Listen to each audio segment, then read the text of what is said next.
Konnichiwa explorers, तो आज हम लोग एक्सप्लेन करने वाले हैं शैडो स्लेव नोवेल की चैप्टर 16, 17 और 18 को। तो चलिए शुरू करते हैं चैप्टर 16 से, जिसका नाम है रीबर्थ। एकदम अंधेरे में बैठा सनी अचानक चौंक उठा। उसके सीने के अंदर कुछ जाग रहा था, कोई ऊर्जा, कोई अनदेखी ताकत। उसने एक झटके में अपने सीने को पकड़ लिया, जैसे दिल की धड़कन उसके वश से बाहर हो रही हो। पर ये दर्द नहीं था, बल्कि एक अजीब पर जानी पहचानी सी भावना थी, जैसे उसकी आत्मा वर्षों की नींद के बाद जाग रही हो। ये ताकत बाहर से नहीं आ रही थी, ये तो हमेशा से उसके अंदर ही थी, बस सोई हुई थी। वो ऊर्जा अब उसके पूरे शरीर में फैल रही थी, पहले सीने में, फिर पेट, कंधे, हाथ पांव तक। ऐसा लग रहा था जैसे उसके शरीर के हर हिस्से को नई जिंदगी मिल रही हो।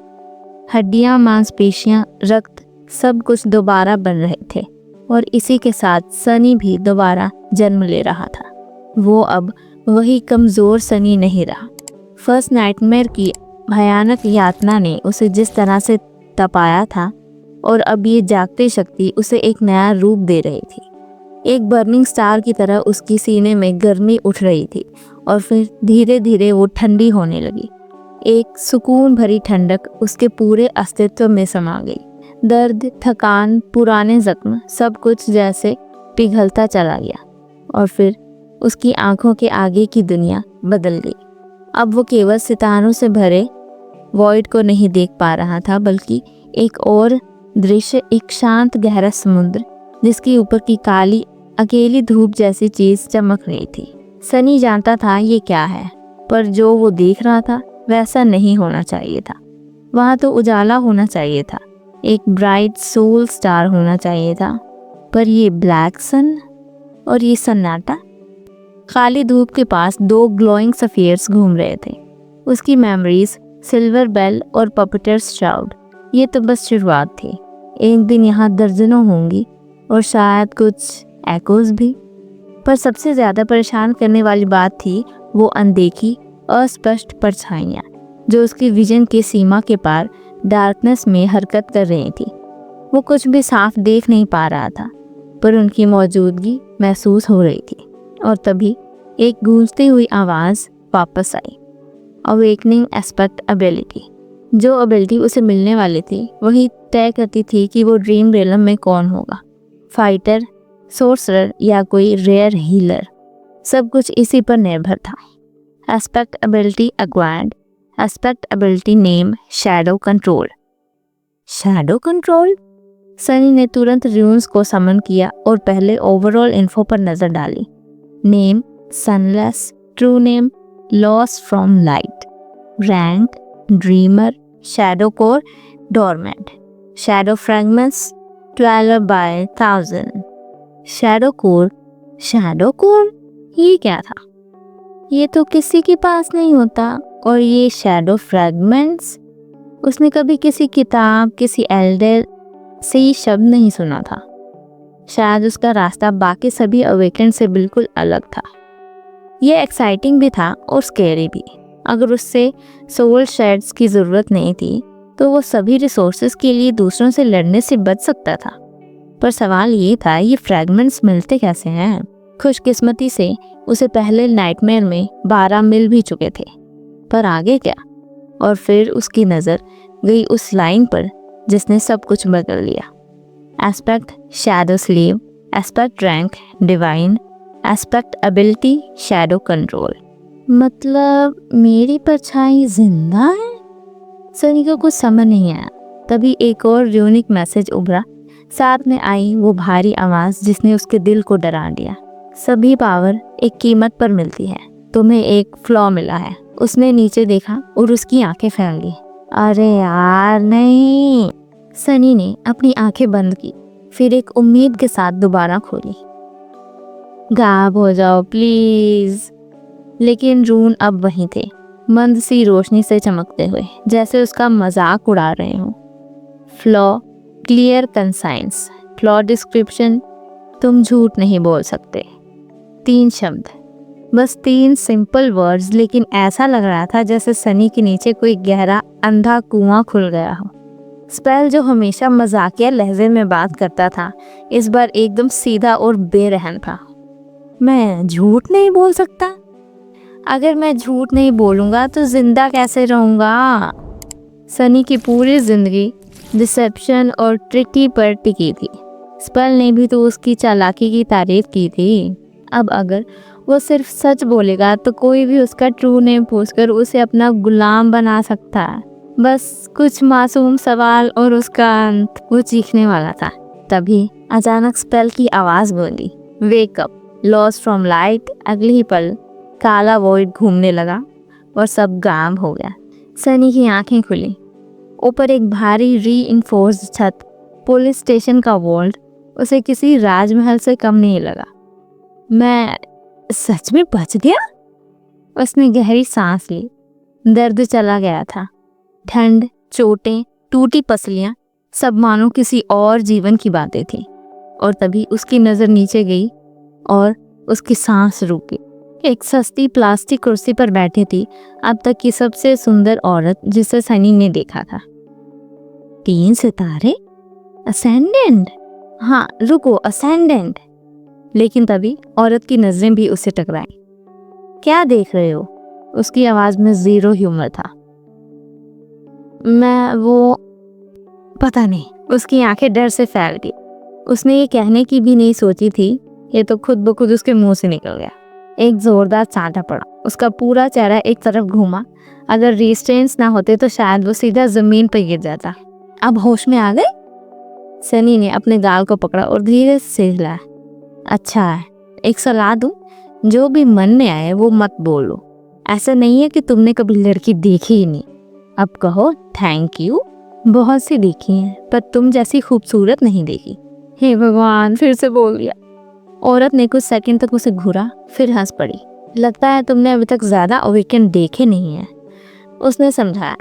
जैसे जैसे कोई सोल कोर ग्रो करता है उसकी बॉडी के इम्परफेक्शंस मिट जाते हैं। स्ट्रोंगर अवेकन ऑलमोस्ट डिवाइन दिखते हैं। फिर उसने सनी को देखा और बोली, शायद, पर देखते हैं। वैसे क्योंकि तुम जाग चुके हो तो दोबारा से स्वागत है। फर्स्ट नाइटमेयर से बच निकलने की बधाई। Sleeper Sunless. Sleeper Sunless? अब लोग सनी को यही कहेंगे, कम से कम तब तक जब तक विंटर सोल्स्टाइस नहीं आती।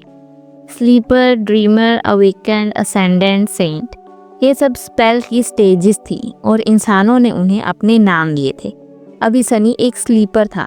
अगर वो अगली नाइटमेयर को पार कर लेता तो वो मास्टर यानी असेंडेंट बन जाएगा। मास्टर बनकर कोई भी ड्रीम रिलम में आ जा सकता है। और सेंट्स, वो तो थर्ड नाइटमेयर पार कर चुके देवता जैसे होते हैं। जेट उसके पास आई और रिस्ट्रेंट्स खोलने लगी।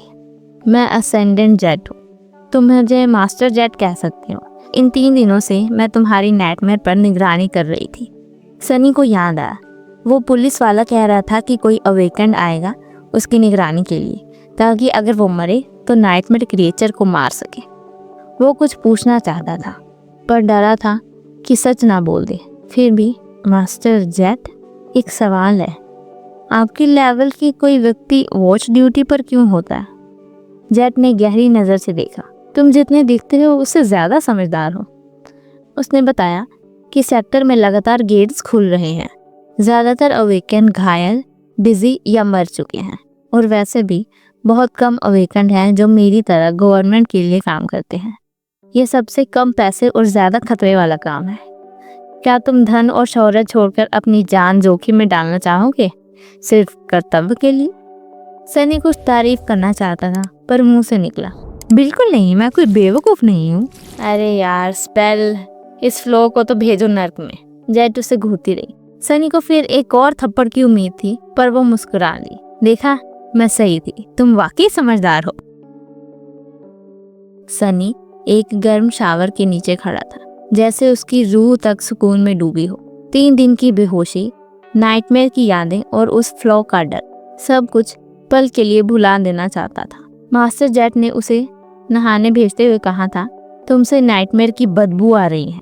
भले ही उसका शरीर मेडिकल सिस्टम से मेंटेन हो रहा था, पर 3 दिन की गहरे नींद के बाद भी एक अजीब सी थकान और रक्त की गंध उस पर छाई हुई थी। शावर की गर्म बौछारों के नीचे खड़े होकर सनी सोच रहा था, वाह, लगता है मैं जन्नत में हूँ। नहाकर जब वो शीशे के सामने पहुंचा तो भाप भरे आईने में जैसे अपनी ही परछाई से टकरा गया। उसका चेहरा थोड़ा बदला हुआ लगा, पहले से थोड़ा स्वस्थ, बालों में हल्की चमक, आंखों में गहराई और शरीर में हल्की परिभाषा। अब वो भूखा और कमजोर लड़का नहीं दिखता था, पर अब भी कोई हीरो तो नहीं था।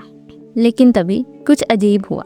उसका साया जो आईने में उसके पीछे दिख रहा था, अचानक अपना सिर पकड़कर ऐसे था जैसे कोई फेस पाम करता है। सनी की सांस थम गई। वो पलटा और जमीन पर अपने शैडो को घूरने लगा। साया अब भी वैसे ही उसके हर हाव भाव को दोहराता नजर आ रहा है, जैसे कुछ हुआ ही ना हो। तू अभी अपने आप हिला है ना? सनी ने शक से पूछा। उसका साया शांत खड़ा रहा, फिर सिर हिलाकर नहीं कहने जैसा इशारा किया। क्या मतलब नहीं? मैं पागल नहीं हूँ, सनी ने गुस्से में कहा। तूने अभी सिर हिलाया, अब झूठ बोल रहा है। इस बार साया ने कंधे उचकाए, जैसे कह रहा हो मालूम नहीं। सनी की आंखें फटी रह गई। स्पेल ने कहा था, तुम्हारा साया बाकियों से ज्यादा स्वतंत्र है, ये एक कीमती मददगार है। लेकिन ये कीमती मददगार उसे कंफ्यूज कर रहा था। उसने एक्सपेरिमेंट शुरू किया। तू क्या कर सकता है, मुझे दिखा। साया चुपचाप खड़ा रहा। और हाँ, तुम्हारे पास आवाज नहीं है, सनी ने खुद को टोका, पर तुम हिल तो सकते हो। तब उसने एक नया तरीका अपनाया।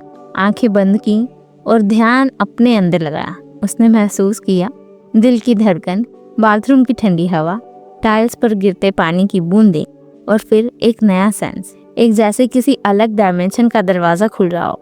कई आकार, कई परछाइयां उसके आसपास मौजूद थी, लेकिन उनमें से एक परछाई ऐसी थी जो बाहरी नहीं, उसकी अपनी थी। वो साया जो प्रकाश की अनुपस्थिति से बना था, जब उसकी चेतना का हिस्सा बन चुका था। सनी ने आंखें खोली और मन ही मन एक आदेश दिया, हाथ उठाओ। साया ने हाथ उठाया।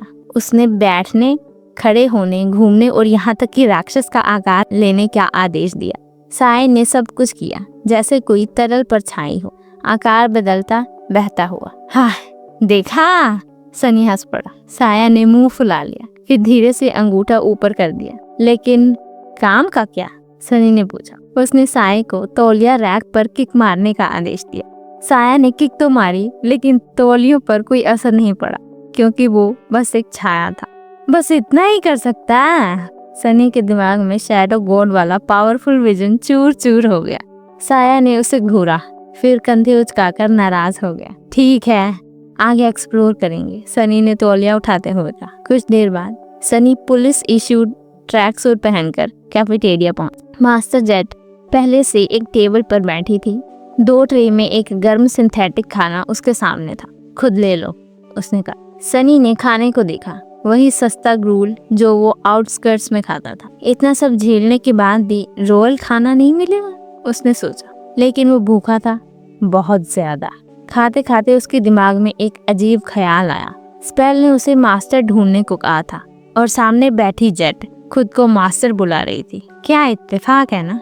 और जैसे ही वो सोच ही रहा था, तुम क्या सोच रहे हो? जेट ने पूछा। सनी ने खाना गले में फंसा लिया। उसने चुप रहने की कोशिश की, लेकिन फिर अंदर एक दबाव महसूस हुआ, जैसे कोई अदृश्य शक्ति उसे बोलने के लिए मजबूर कर रही हो। दर्द होने लगा।